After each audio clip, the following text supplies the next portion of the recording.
Hello everyone, कैसे हैं आप सभी। आशा है आप सभी अपने घरों में सुरक्षित होंगे और अपनी पढ़ाई कर रहे होंगे। आज की इस वीडियो में हम पढ़ेंगे भाववाचक संज्ञा कैसे बनाएं, जो कि सभी कॉम्पिटिटिव एग्जाम्स के लिए बहुत महत्वपूर्ण है। तो चलिए शुरू करते हैं आज का अपना वीडियो, भाववाचक संज्ञा कैसे बनाएं। आज का टॉपिक शुरू करने से पहले जल्दी से देख लेते हैं संज्ञा किसे कहते हैं। हम पढ़ चुके हैं संज्ञा के कितने भेद होते हैं मुख्य रूप से, व्यक्तिवाचक संज्ञा, जातिवाचक संज्ञा, भाववाचक संज्ञा। एक बार परिभाषा पर नजर डाल लेते हैं। संज्ञा किसे कहते हैं हम सभी जानते हैं, किसी व्यक्ति, वस्तु, स्थान या भाव के नाम को संज्ञा कहते हैं। व्यक्तिवाचक संज्ञा जिस शब्द से किसी विशेष व्यक्ति, विशेष वस्तु या विशेष स्थान का बोध होता है उसे व्यक्तिवाचक संज्ञा कहते हैं। जातिवाचक संज्ञा जिन संज्ञा शब्दों से किसी संपूर्ण जाति का बोध होता है उसे जातिवाचक संज्ञा कहते हैं।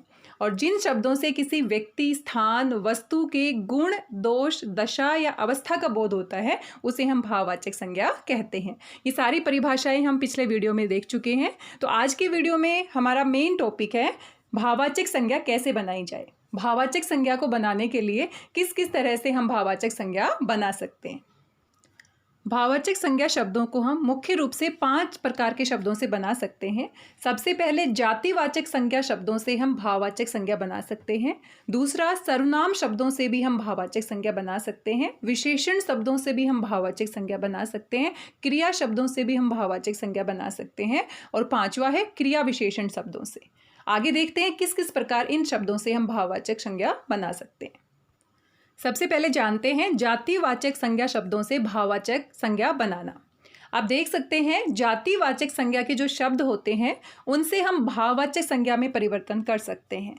उदाहरण के लिए मित्र शब्द जातिवाचक संज्ञा का शब्द है। मित्र कोई भी मित्र हो सकता है, पूरी जाति को यहाँ पर संबोधित कर रहा है। तो मित्र से भाववाचक संज्ञा हम बना सकते हैं मित्रता। मित्रता एक तरह का भाव है जो हम महसूस कर सकते हैं। तो भाववाचक संज्ञा में वे सारे शब्द आते हैं जिनको हम देख नहीं सकते, सिर्फ हम महसूस कर सकते हैं, भाव होते हैं वो हमारे।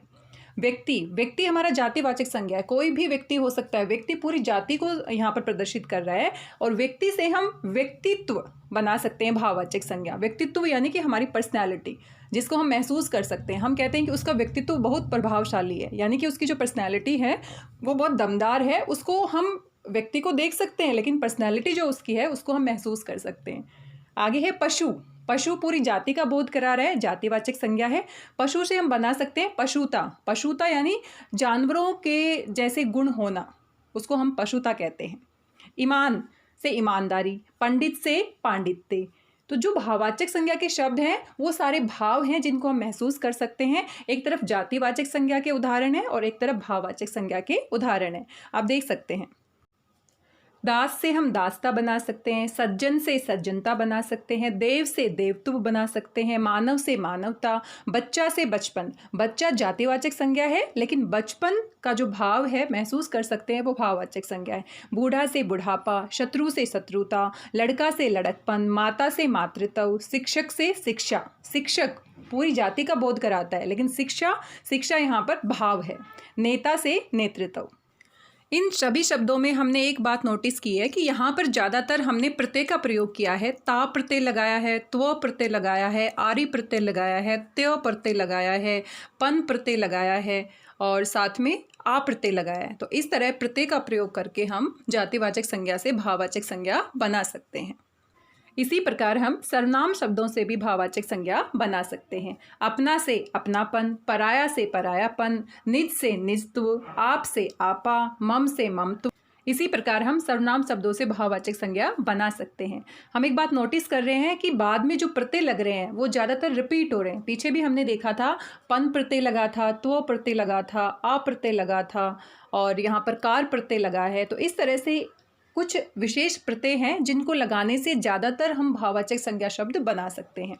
आगे है विशेषण शब्दों से भाववाचक संज्ञा बनाना। ठीक उसी प्रकार जिस प्रकार हमने जातिवाचक शब्दों से बनाया है, जिस प्रकार हमने सर्वनाम शब्दों से बनाया है, ठीक उसी प्रकार विशेषण से भी हम भाववाचक संज्ञा का निर्माण कर सकते हैं। आप देख सकते हैं उदाहरण, ऊंचा से ऊंचाई, शांत से शांति, मीठा से मिठास, अच्छा से अच्छाई। अच्छा हमारा विशेषण है किसी की विशेषता बताता है, लेकिन जो अच्छाई है वो हमारा भाव है। किसी के अंदर हम अच्छाई देखते हैं तो उसको हम वैसे नहीं देख सकते, हम सिर्फ उस व्यक्ति को देखते हैं और हम कहते हैं कि उसकी अच्छाई बहुत ज़्यादा है उसमें, तो अच्छाई को हम महसूस कर सकते हैं। अच्छाई हमारे पास यहाँ पर भाववाचक संज्ञा है। कम से कमी, कम हमारा विशेषण शब्द है, इससे कमी बना सकते हैं। सुंदर से सौंदर्य, बहुत से बहुतायत, सफ़ेद से सफ़ेदी, उचित से औचित्य, कठोर से कठोरता, आलसी से आलस्य, स्वस्थ से स्वास्थ्य, सफल से सफलता, चालाक से चालाकी, निर्बल से निर्बलता, गरीब से गरीबी। अब गरीब को हम देख सकते हैं, गरीब यहाँ पर एक विशेषण है, कोई भी व्यक्ति गरीब हो सकता है, उसकी विशेषता है कि वो गरीब है, लेकिन गरीबी का जो भाव है वो हम गरीब को देख सकते हैं, लेकिन उसको हम महसूस कर सकते हैं गरीबी को, तो गरीबी यहाँ पर भाववाचक संज्ञा है। उदार से उदारता, प्यासा से प्यास, भला से भलाई, भयानक से भय, कड़वा से कड़वापन, वीर से वीरता।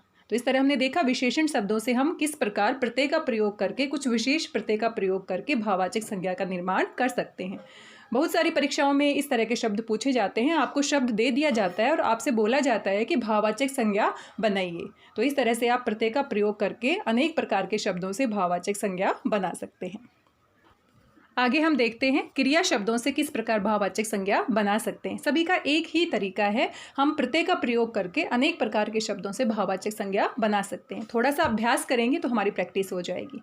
क्रिया, कहना, क्रिया शब्द जिनसे किसी कार्य का करना या होना पाया जाता है। कहना, हम कोई बात कहते हैं तो कहना हमारा क्रिया है, लेकिन कहावत, कहावत है भाववाचक संज्ञा। जीना से जीवन, दौड़ना से दौड़, थकना से थकावट। थकना, हम चलते चलते थक जाते हैं, काम करते करते थक जाते हैं, तो थकना एक प्रकार की क्रिया है जिसमें हम कुछ करते हैं, लेकिन थकावट का जो भाव है वो हम महसूस कर सकते हैं। किसी थके हुए व्यक्ति को उदास देखकर, परेशान देखकर हम उसको व्यक्ति को देख सकते हैं, लेकिन थकावट का जो भाव है वो उसके हाव भाव से, उसके चेहरे से हम महसूस कर सकते हैं।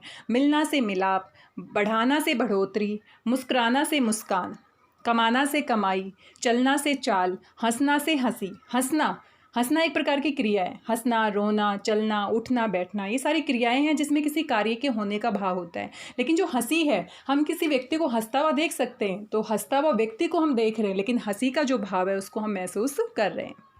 इसी प्रकार हम सभी शब्दों का, क्रिया शब्दों का भाववाचक संज्ञा में परिवर्तन कर सकते हैं। आगे है क्रिया विशेषण शब्दों से भाववाचक संज्ञा का निर्माण करना। क्रिया विशेषण जो शब्द क्रिया की विशेषता बताते हैं। तो दूर, दूर से हम बना सकते हैं दूरी, निकट से निकटता, सहज से सहजता, बहुत से बहुतायत, नित्य से नित्यता, तेज से तेजी। इस प्रकार क्रिया विशेषण शब्दों से हम भाववाचक संज्ञा का निर्माण कर सकते हैं। एक विशेष नोट है, अगर कोई शब्द एक वचन में है तो भाववाचक संज्ञा है। भाववाचक संज्ञा हमेशा एक वचन में होती है, लेकिन अगर उस शब्द का बहुवचन बना दिया जाता है तो जातिवाचक संज्ञा हो जाती है। जातिवाचक संज्ञा, जैसा कि नाम से ही पता है, पूरी जाति का बोध कराता है। तो जातिवाचक संज्ञा बहुवचन में होती है और भाववाचक संज्ञा एक वचन में होती है। जैसे यहाँ पे उदाहरण भी आप देख सकते हैं, प्रार्थना, प्रार्थना एक वचन है, प्रार्थनाएं बहुवचन है, तो प्रार्थनाएं हमारा जातिवाचक होगा। बुराई, बुराइयाँ, बुराइयाँ हमारा जातिवाचक होगा, बुराई हमारा भाववाचक होगा। चोरियाँ हमारा जातिवाचक होगा और चोरी करना हमारा भाववाचक होगा। एक उदाहरण भी दिया गया है, किसी की बुराई नहीं करनी चाहिए। बुराई यहाँ पर एक वचन है, तो ये जो बुराई शब्द है यहाँ पर भाववाचक संज्ञा को दर्शाता है। बुराइयों से बचना चाहिए, इस वाक्य में बुराइयों बहुवचन है, तो यहाँ पर जातिवाचक संज्ञा को बोध कराता है। इस प्रकार आज के इस वीडियो में हमने देखा कि 5 प्रकार के शब्दों से हम भाववाचक संज्ञा का निर्माण कर सकते हैं। कुछ विशेष प्रकार के प्रत्ययों का प्रयोग करके हम इन शब्दों का निर्माण कर सकते हैं। अगर आप जरा सा अभ्यास करेंगे तो आप बहुत अच्छे से किसी भी प्रकार के शब्द की भाववाचक संज्ञा बना सकते हैं, जो बार बार कॉम्पिटिटिव एग्जाम्स में पूछी जाती है। उम्मीद करती हूँ आपको वीडियो पसंद आया होगा। अगर वीडियो के रिगार्डिंग कोई फीडबैक है तो आप मुझे ज़रूर दीजिएगा।